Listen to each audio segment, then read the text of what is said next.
Nós vimos no exemplo passado, no exemplo 16, antes de tudo deixa eu zerar isso aqui. Nós vimos no exemplo 16 a diferença entre iterable e iterator, né? Um elemento iterável e um objeto iterador. Agora nesse exemplo 17 no Python nós vamos ver a função print, né? E as diversas funcionalidades dela.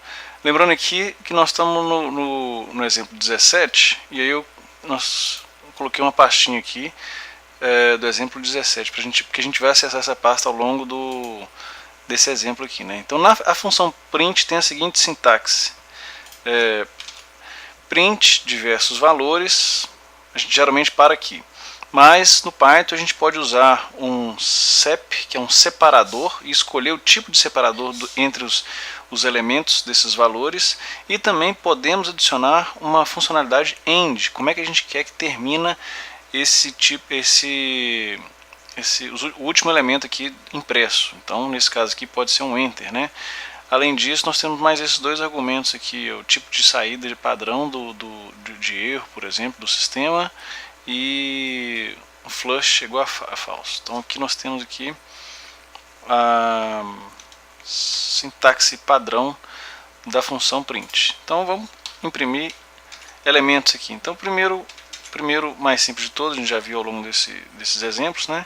Impressão de um número. O que vai acontecer? Ele vai imprimir o número inteiro 34. Se a gente colocasse print sem esse parênteses aqui, geraria um erro, né? Agora, seja A o número 3.564, a gente vai falar assim, print, e aí a gente coloca aqui um string, por exemplo, A é igual, né? E aí depois a gente vai imprimir A. Então esse outro A vai vir depois dessa string A é igual. Então, vamos imprimir aqui.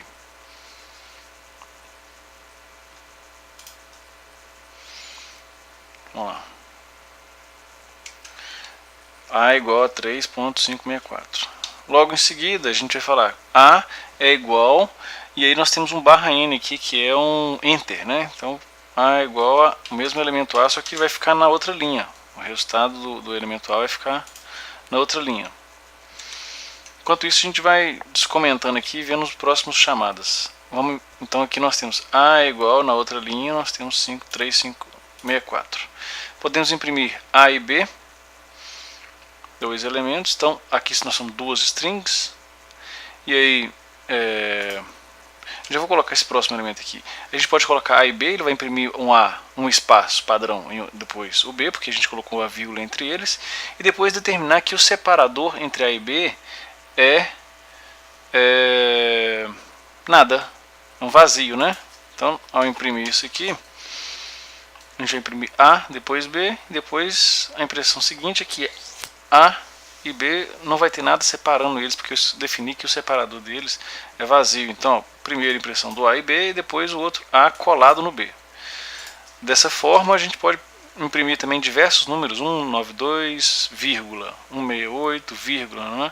E definir que o separador entre esses números aqui seja um ponto. Então, na hora de imprimir eles, eu vou imprimir 192.168.178.72, porque eu defini que o separador entre eles seria um ponto. Brincando, eu posso escolher, por exemplo, que um separador pode ser um rostinho. Ok. Isso não vem muito ao caso. Quando a gente está no loop for, por exemplo, for i em range 4, então nós temos aí o range 4 ele vai de 0 até 3, 0, 1, 2, 3. Então ele vai imprimir em cada. Então aqui nós temos um rostinho A, um separador foi um rostinho B. E agora aqui nós podemos dizer que ele vai imprimir em cada linha um elemento. No range 4, né, a gente já viu o exemplo do for aqui no Python, né? E esse aqui é um elemento iterável, uma lista na verdade de 0 a 4, então você tem aqui 0, 1, 2, 3, 4 elementos na lista. E se eu disser que o separador desses elementos, o fim na verdade não é um barra n, porque aqui nós temos um barra n, né, um enter ao final de cada elemento. E agora se eu disser que o fim ao final de cada elemento vai ser um espaço, eu vou imprimir 0, 1, 2, 3, só que no final, em vez de dar Enter, ele vai dar um espaço. Então você vai imprimir 0, 1, 2, 3, um espaço depois do outro, né? Como se estivesse todos em uma linha. 0, 1, 2, 3 aqui. Agora eu vou criar o seguinte. Lembra que nós tínhamos na sintaxe aqui que nós podemos determinar o tipo de saída por um arquivo? Além de usar o separador e além de usar o end, a gente pode determinar um tipo de saída do arquivo. Então a gente pode fazer aqui, por exemplo, um tipo de saída, uma saída padrão, enviando um arquivo de erro na saída padrão. Erro 34, saída sys.standard_error, que é a saída do sistema aqui, por exemplo, né? Então ele vai gerar um resultado aqui, com a saída aqui no prompt, né, no terminal, aqui ele fala erro 34, gera um erro. E aí, nós temos também uma outra funcionalidade que eu vou fazer o seguinte, eu crio um arquivo, uma variável fh, que vai escrever, abrir, criar um arquivo que chama data, então é x14, o endereço aqui, então vejam aqui que a gente está aqui vou abrir essa pasta e vou criar um arquivo que chama data e ou dados, por exemplo, né? E aí eu vou escrever, w aqui é de write, então dentro da função open tem read write, né? Eu vou escrever o que? Eu vou imprimir 34 é a resposta, mas qual é a pergunta?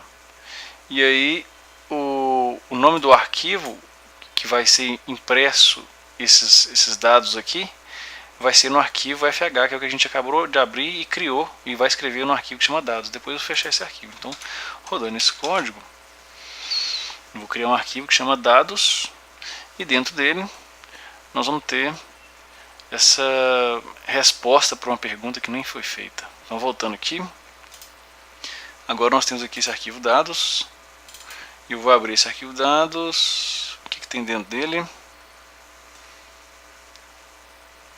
34 é a resposta, mas qual é a pergunta?